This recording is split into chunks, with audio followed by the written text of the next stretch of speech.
तो बुलेटिन की शुरुआत करेंगे मार्केट अपडेट के साथ। बाजार में बुल्स का जोश हाई है। फिन निफ्टी एक्सपायरी के दिन बाजार में शानदार तेजी रही। सेंसेक्स निफ्टी बढ़त के साथ बंद हुए। सेंसेक्स ने 362 पॉइंट तो निफ्टी ने 105 पॉइंट चढ़कर क्लोजिंग ली। आज के बाजार में मिड कैप स्मॉल कैप शेयरों में भी खरीदारी रही। आईटी फार्मा शेयरों में अच्छी खरीदारी दिखी तो रियलिटी एनर्जी मेटल इंडेक्स बढ़त पर बंद हुए। इसके अलावा तेल और गैस शेयरों में दबाव दिखाई दिया। केमिकल शेयरों में आज अच्छी तेजी रही। प्रकाश दीवान .in के प्रकाश दीवान का कहना है कि केमिकल सेक्टर के रिवाइवल थीम के तहत सुमितोमो केमिकल जैसी कंपनियों में निवेश किया जा सकता है। उनके मुताबिक मल्टीनेशनल एग्रो केमिकल कंपनियों का पोर्टफोलियो ज्यादा अच्छा है। मैं ये मानता हूं कि जो मल्टीनेशनल एग्रोकेमिकल कंपनीज हैं जिनका पोर्टफोलियो थोड़ा सा और भी जिसको कहते हैं ना डाइवर्सिफाइड है या ब्रॉड बेस्ड है या मॉडर्नाइज है, वहां पे आपको ज्यादा एक्टिविटी दिखेगी। पहले यूपीएल के पास कुछ है, ऐसी बात नहीं है कि यूपीएल के पास नहीं है, लेकिन आई वुड बिलीव जैसे आप बायर क्रॉप साइंस ले लीजिए या आपने सुमिटोमो देखा है। सुमिटोमो का पोर्टफोलियो बहुत ही ग्लोबली पोजिशनड है। इंडिया में कुछ चीजें वो बनवाते हैं और एक्सपोर्ट करते हैं, तो वहां पे आपको एक्शन बहुत अच्छा दिखेगा। तो जो रिवाइवल है उसके ऊपर अगर हमको चाल चाल थोड़ी चलनी है तो ये सुमिटोमो मेरे ख्याल से जो मार्केट रिस्क रिवॉर्ड के हिसाब से जो अवेलेबल है आज, that is a very good bet. उसको जनरली हम बातें नहीं करते क्योंकि ना वो एफएनओ में है ना कोई बहुत हाई वॉल्यूम वाला स्टॉक है, बट मुझे लगता है कि जो मैनेजमेंट क्वालिटी और प्रोडक्ट पोर्टफोलियो है उसको देखते हुए बहुत बेहतर है। आज आईटी शेयर्स में तगड़ा एक्शन दिखा। ब्रोकरेज हाउस भी आईटी सेक्टर पर काफी बुलिश नजर आ रहे हैं। मोतीलाल ओसवाल का कहना है कि सेक्टर में रिकवरी के अच्छे आसार हैं। यतिन मोता अब हमारे साथ जुड़ रहे हैं डिटेल्स के साथ। तो यतिन, ये बताएं, मोतीलाल ओसवाल ने अपनी रिपोर्ट में आईटी सेक्टर पर क्या कहा है? देखिए, जहाँ तक कि मोतीलाल ओसवाल का सवाल है, आईटी सेक्टर पे वो ऑलरेडी एक पॉजिटिव रुझान के साथ बने हुए हैं। और जहाँ तक कि रिकवरी का सवाल है, मोतीलाल ओसवाल को लगता है कि जो ओवरऑल आईटी सेक्टर है, यहाँ एक कस्प ऑफ रिकवरी आपको देखने को मिलेगी। अगर हम टारगेट प्राइस की बात करें तो एचसीएल टेक ये एक ऐसा स्टॉक है जो उनको सबसे ज़्यादा पसंद आ रहा है। इनफैक्ट 2200 रुपये के टारगेट के साथ उन्होंने खरीदारी की सलाह दी है। इसके अलावा अगर हम देखें तो एलटीआई, माइंडट्री, पर्सिस्टेंट, कोफोर्ज, यहाँ भी जो टारगेट हैं वो करंट मार्केट प्राइस से काफ़ी ज़्यादा आपको दिखाई दे रहे हैं। इनको लगता है कि जो पर्सिस्टेंट सिस्टम्स हैं उनकी ऑर्डर बुक और प्रोडक्ट इंजीनियरिंग बैकग्राउंड काफ़ी स्ट्रॉन्ग है, इसके लिए इनको आगे जाके फ़ायदा होगा। कोफोर्ज की बात करें तो जो सिग्निटी का एक्विजिशन अभी उन्होंने किया है उससे काफ़ी अच्छा उनको सिनर्जी मिलेगा आगे जाके, तो इसके लिए वो भी एक स्टॉक है जहां वो बुलिश है। लेकिन जैसे कि मैंने पहले कहा, उनकी टॉप पिक में एचसीएल टेक शामिल है। शुक्रिया यतिन इस रिपोर्ट की हाइलाइट्स बताने के लिए। चलिए अब आपको दिखाते हैं सीएनबीसी आवाज की एक्सक्लूसिव खबर। सभी फाइनेंशियल इंस्टीट्यूशंस के लिए सरकार एक साइबर सिक्योरिटी नेटवर्क बनाने पर विचार कर रही है। सीएनबीसी आवाज को मिली एक्सक्लूसिव जानकारी के मुताबिक साइबर फ्रॉड के बढ़ते खतरे को देखते हुए ऐसा किया जा रहा है। डिटेल्स लेते हैं वरिष्ठ सहयोगी लक्ष्मण रॉय से। तो लक्ष्मण जी, आपसे जानना चाहेंगे कि ये साइबर सिक्योरिटी नेटवर्क किस तरह से काम करेगा? दरअसल इस साइबर सिक्योरिटी नेटवर्क जो है ये सभी तरह के फाइनेंशियल इंस्टीट्यूशन के लिए होगा, जितने भी वित्तीय संस्थाएं हैं सबके लिए होगा। एक तरीके से फाइनेंशियल सिस्टम को साइबर हमले से बचाने का एक पुख्ता इंतजाम होगा। और इसमें विशेष जोर इस बात पर दिया जाएगा कि विदेशों से, दूसरे देशों से जो साइबर अटैक हों उसको रोकने में ये साइबर सिक्योरिटी नेटवर्क एक वॉल की तरह काम करे। ये साइबर सिक्योरिटी नेटवर्क मौजूदा सिस्टम के मुकाबले काफ़ी ज़्यादा उन्नत होगा, आधुनिक तकनीक से लैस होगा, state of the art technology का इसमें इस्तेमाल किया जाएगा। और साइबर हमले रोकेगा ही नहीं, बल्कि अगर किसी सूरत में साइबर हमला हो भी जाता है तो तुरंत में यहाँ पे वार्निंग सिस्टम एक्टिवेट हो जाएगा। और जिस तरीके से सरकार का मानना है कि जनधन योजना के तहत कई सारे अकाउंट खोले जा रहे हैं, फाइनेंशियल इंक्लूजन काफ़ी ज़्यादा बढ़ता जा रहा है, काफ़ी कुछ डिजिटाइज होते जा रहा है, इस वजह से साइबर सिक्योरिटी नेटवर्क की ज़रूरत है। और इसलिए इस प्रस्ताव पर वित्त मंत्रालय ने इस प्रस्ताव की शुरुआत की। उसके बाद आईटी मंत्रालय के साथ चर्चा हुई है और कई वित्तीय संस्थाओं से भी इस मुद्दे पर चर्चा हो रही है। दूसरे देशों में ऐसी जो व्यवस्था है उसका भी अध्ययन यहाँ पे किया जा रहा है। और ये इसलिए ज़्यादा महत्वपूर्ण महत्वपूर्ण हो गया है, क्योंकि इंटरनेशनल मॉनेटरी फंड यानी IMF ने भी काफ़ी चेतावनी दी है कि आने वाले दिनों में साइबर अटैक बढ़ सकते हैं, क्योंकि पूरी दुनिया में डिजिटाइजेशन काफ़ी तेज़ी से बढ़ रहा है और कोविड के बाद से ये साइबर अटैक दोगुना हो चुके हैं। और अब तक IMF के आंकड़ों के मुताबिक 20,000 से ज़्यादा इंटरनेशनल साइबर अटैक हो चुके हैं, जिसमें $12 बिलियन से ज़्यादा का नुकसान हो चुका है। शायद यही वजह है कि सरकार इस प्रस्ताव को लेकर काफ़ी ज़्यादा सक्रिय हो गई है। शुक्रिया लक्ष्मण जी इस एक्सक्लूसिव जानकारी के लिए। तो फेस्टिव सीजन से पहले टाटा मोटर्स ने इलेक्ट्रिक गाड़ियों पर बड़ा डिस्काउंट दिया है। नेक्सन ईवी पर 3 लाख और पंच ईवी पर 1.25 लाख तक की छूट कंपनी दे रही है। डिटेल्स लेते हैं संवाददाता रोहन सिंह से। तो रोहन, आप बताएं, टाटा ने अपनी ईवी गाड़ियों पर बड़ा डिस्काउंट देने का ऐलान किया है, ऑफर्स क्या कुछ है? जी, ये टाटा मोटर्स की तरफ से इलेक्ट्रिक गाड़ियों पर अब तक की सबसे बड़ी छूट है। नेक्सॉन ईवी की अगर हम बात करें तो लगभग 3 लाख की छूट दी गई है। वहीं अगर पंच ईवी की बात करें तो 1,20,000 और टियागो ईवी की अगर हम बात करें तो उसमें लगभग 40,000 की छूट दी गई है। और इसके साथ ही जो नेक्सॉन ईवी है उसकी अब जो स्टार्टिंग प्राइस होगी वो 12.5 लाख रुपए होगी। पंच ईवी की स्टार्टिंग प्राइस लगभग 10 लाख रुपए होगी। और इसके साथ ही एक और ऑफर दिया गया है टाटा मोटर्स की तरफ से, वो है कि 6 महीने तक फ्री चार्जिंग का ऑफर है। टाटा मोटर्स के जो 5500 से ज्यादा चार्जिंग स्टेशन हैं वहां पे लोग इसका जो है फायदा उठा सकते हैं फ्री चार्जिंग का 6 महीने तक के लिए।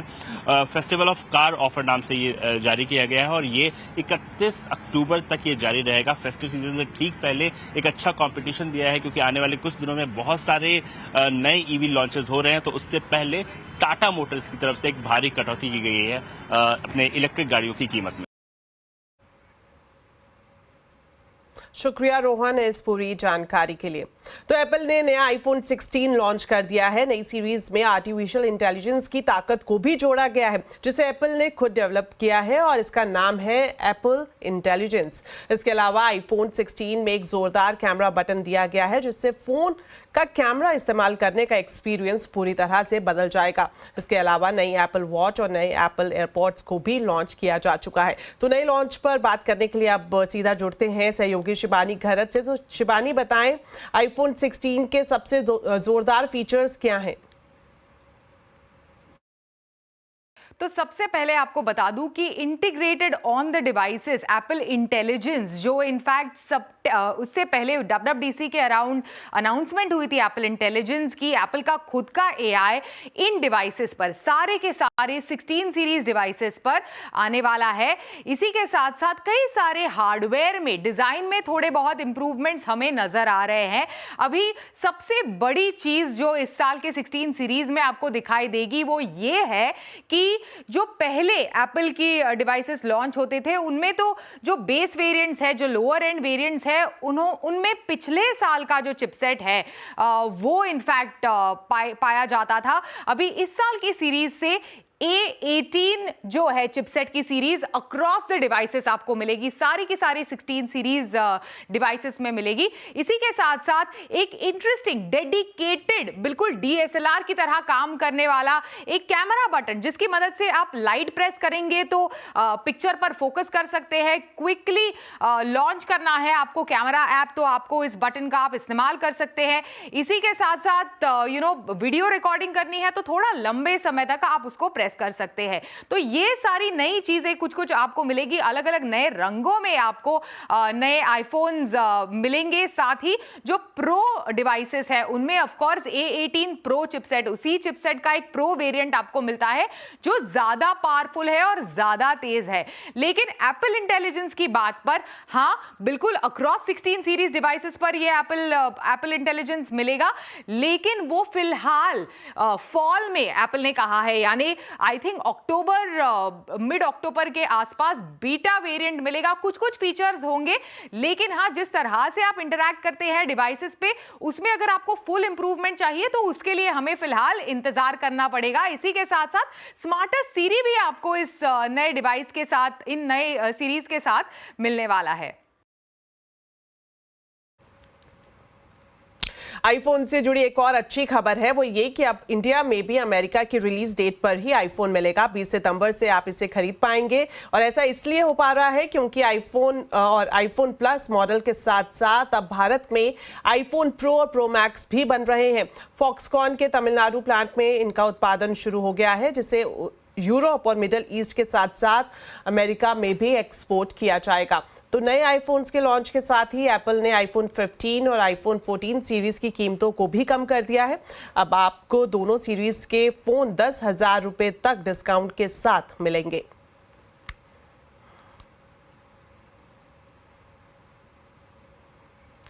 तो नई आईफोन सीरीज में क्या है खास फीचर्स, इसी पर ही आज हम कंज्यूमर अड्डा में करेंगे एक अहम चर्चा। आप जरूर देखिए शाम 5:57 पर।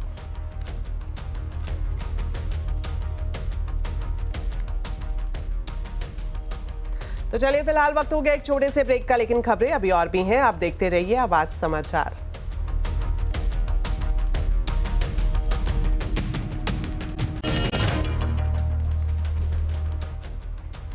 ब्रेक के बाद आपका स्वागत है। अमेरिका में कांग्रेस सांसद और लोकसभा नेता प्रतिपक्ष राहुल गांधी ने विवादित बयान दिया है। उन्होंने देश के चुनाव आयोग पर सवाल खड़े किए हैं। राहुल गांधी ने कहा कि भारत में लोकसभा चुनाव स्वतंत्र और निष्पक्ष नहीं हुए। साथ ही उन्होंने ये भी कहा कि अगर ऐसा हुआ होता तो बीजेपी 240 सीट भी नहीं जीत पाती। The Election Commission was doing what they wanted. I mean, the entire campaign was structured so Mr. Modi could, do his thing across the country. States where they were weak were designed differently than states where they were strong.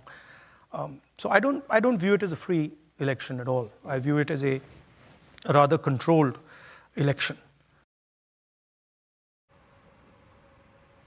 Rahul Gandhi ने सिखों की पगड़ी को लेकर भी एक विवादित बयान दिया है। राहुल ने कहा कि भारत में इस बात को लेकर लड़ाई है कि क्या एक सिख पगड़ी और कड़ा पहन सकता है, क्या एक सिख गुरुद्वारे जा सकता है। The fight is about whether he, as a Sikh, is going to be allowed to wear his turban in India, or he, as a Sikh, is going to be allowed to wear a kada in India, or he, as a Sikh, is going to be able to go to a Gurdwara. That's what the fight is about, and not just for him, for all religions. तो राहुल गांधी के इस विवादित बयान पर BJP नेता हरदीप सिंह पुरी ने कहा कि सिखों को भारत में तभी डर लगा था जब राहुल का परिवार सत्ता में था। साथ ही उन्होंने ये भी कहा कि मैं 6 दशकों से पगड़ी पहन रहा हूं। Out of the blue he says कि भारत में Sikh community has a certain anxiety that they cannot tie a turban, wear a turban, और कड़ा पहनने में मुश्किलात है उनको. Now, I've been wearing a turban for over 6 decades, over 60 years at least, and I've been wearing a kada even for much longer after that. In our history, as a community, where we have felt anxiety is too mild a term, but we have felt a sense of insecurity, and we have felt, in fact, an existential threat. It has been at times when Shri Rahul Gandhi ji's family has been in seats of power. Congress और आम आदमी party के बीच गठबंधन पर आखिरकार बात नहीं बन पाई है। अब हरियाणा में कांग्रेस और आम आदमी पार्टी अलग अलग मैदान में उतरेंगी।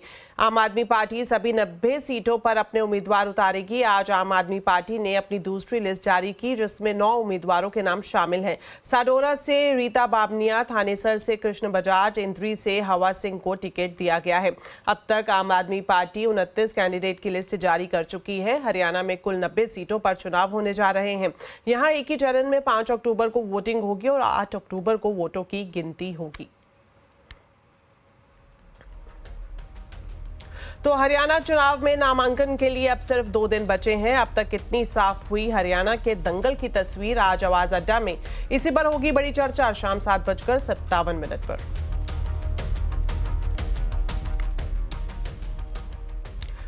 तो महाराष्ट्र की सड़कों पर एक बार फिर नामी लोगों की लग्जरी गाड़ियों ने कहर बरपाया है।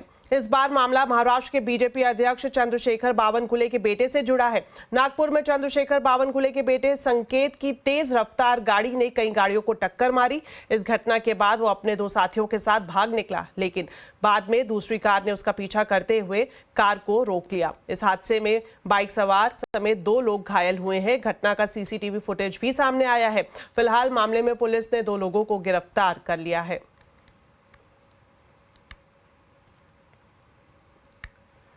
उत्तर प्रदेश के बहराइच में वन विभाग की टीम ने आज एक और भेड़िए को पकड़ लिया। अब तक कुल 5 भेड़िए पकड़े जा चुके हैं और एक भेड़िए की तलाश अब भी की जा रही है। आज बहराइच के हरबख्श सिंह पुरवा गांव के जंगल से वन विभाग की टीम ने भेड़िए को पकड़ा है। वन विभाग की टीम ने बताया कि इस बार फुटप्रिंट के जरिए भेड़िए को पकड़ने में कामयाबी मिली है।